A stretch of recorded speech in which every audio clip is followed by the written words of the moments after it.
Welcome to the Deep Dive. So today we're taking a closer look at this really fascinating document that landed with us.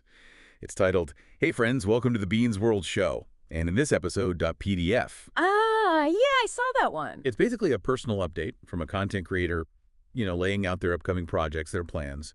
But what's really striking, I think, is the mix. It's like personal news right alongside some seriously ambitious, imaginative stuff. Mm-hmm. So, okay, let's unpack this. Our kind of mission here is to explore how this creator weaves their own story, their personal narrative into these, well, sprawling fictional worlds, and also how they're using new tools. Like they mention a complete AI tool and iMovie in their work. Well, the thing that jumps out straight away, for me at least, is how the creator talks about their, what they call imaginary friends. Right, Charles and Andy. Exactly, Charles and Andy. And they're not just characters, it feels like. They're almost presented as, like, collaborators in the real-world updates. Like Andy, for example, apparently he was on a podcast and does photography for ads. Yeah, that part was wild. It gives these invented people this really surprising depth, Yeah. agency almost, all within this creator's universe, this Beans world. That's it. It really does blur the lines, doesn't it, between, their actual life and this whole elaborate fictional world they keep building. It really does. That integration, putting imaginary friends in real updates, I mean, what does that even tell us? What about their style, maybe? Yeah. Or how online personas are changing?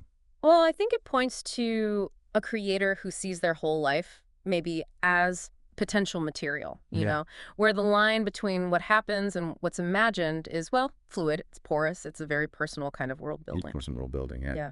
And speaking of projects, they're actually taking a month off their channel until October. Mm-hmm.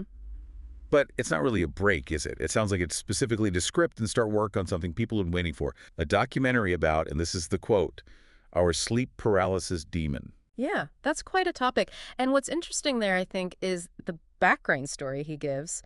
Apparently, it was originally planned with the Spectrum Autism Alliance group, but that fell through. Oh, really? I saw that mentioned. Yeah.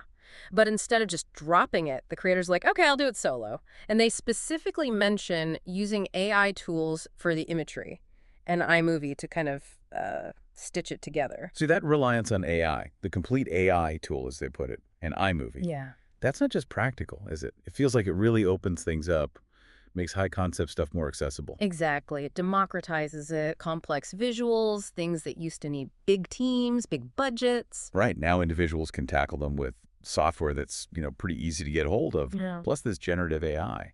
It feels like a bit of a paradigm shift, maybe, Yeah. for independent creators. Definitely. It shows incredible resourcefulness, I think. It's proof that, a strong creative vision plus today's tech Yeah. can get around those old production hurdles. And it's not even the only documentary. The very next week, they say there's another one coming out. This one's about an imaginary gangster named Paul Logan. It's an imaginary gangster, right? Paul Logan. The creator calls it a pretty good listen that breaks down everything about him. Which, again, just emphasizes how comfortable this creator is with inventing these really detailed backstories, this lore for characters that don't exist outside their head. But they give them such a tangible feel within the Beans world. It's quite a slate already. And then they mentioned October. It sounds like October is going to be huge, a huge month. Yeah, they really build it up. So beyond the sleep paralysis demon doc, there's a ghost hunting series, plus just loads of really cool, awesome stuff. Generic, but exciting. Mm-hmm. But here's where the world building gets really interesting, I think. There's also going to be a video just about imaginary bands. Ah, yes. The imaginary bands. That's like a deep dive within the deep dive, isn't it? It's not just inventing people, it's inventing whole musical identities, discographies even. Exactly. It shows such a comprehensive approach. They're thinking about the soundscapes of their fictional world. Right. And they mentioned looking at some bands people might know, like Sex Bomb, Cock Rock, Yep. Death Clock 2, I think. Those familiar fictional names. But then the creator unveils their own bands, which is where you get a real glimpse into their specific universe. And what a list. It really is. Okay, so there's Peacock. Peacocks, described as synthesized rock, kind of like early Nine Inch Nails. Okay, specific reference there. Then Vangus, which is black metal. Blade, a rock band. Another one just called Curtains. Just curtains. Intriguing. And newer ones too, Mhm. like Steelgrass, a punk band. and Dexter, an EDM group. I mean, it's a whole fictional music scene they've basically conjured up. It really is. It's quite something. They also, almost as an aside, mentioned the Can't Walk Around series is still going, as and when I can do them. Right, which sort of suggests that Mix continues, big planned projects alongside maybe more spontaneous stuff. Yeah, it keeps it dynamic. And then, charmingly, the creator actually apologizes for being brief in the original message. Which is funny considering how much info they actually crammed in there. Right. It shows they're really engaged with their audience, wanting to keep them looped in on everything happening in this Beans world. Definitely. That apology, despite the density of the update, really highlights that connection. So, okay, stepping back. Yeah. What does this all mean?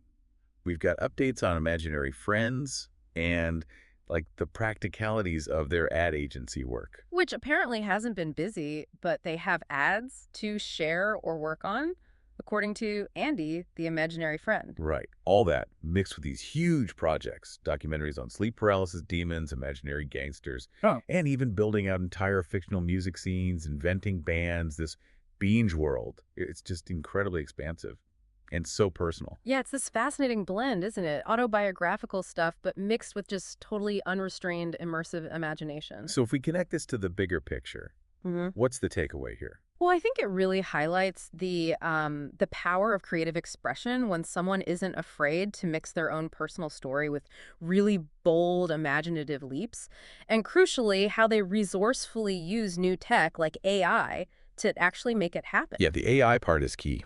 This creator isn't just telling stories. They're like architecting these intricate, immersive, fictional worlds that are often really deeply tied to their own identity. And they're finding new ways to bring them to life digitally. It kind of redefines the boundaries, maybe, between autobiography and speculative fiction online. Okay, so that brings us to our final thought, something for you, the listener, to mull over.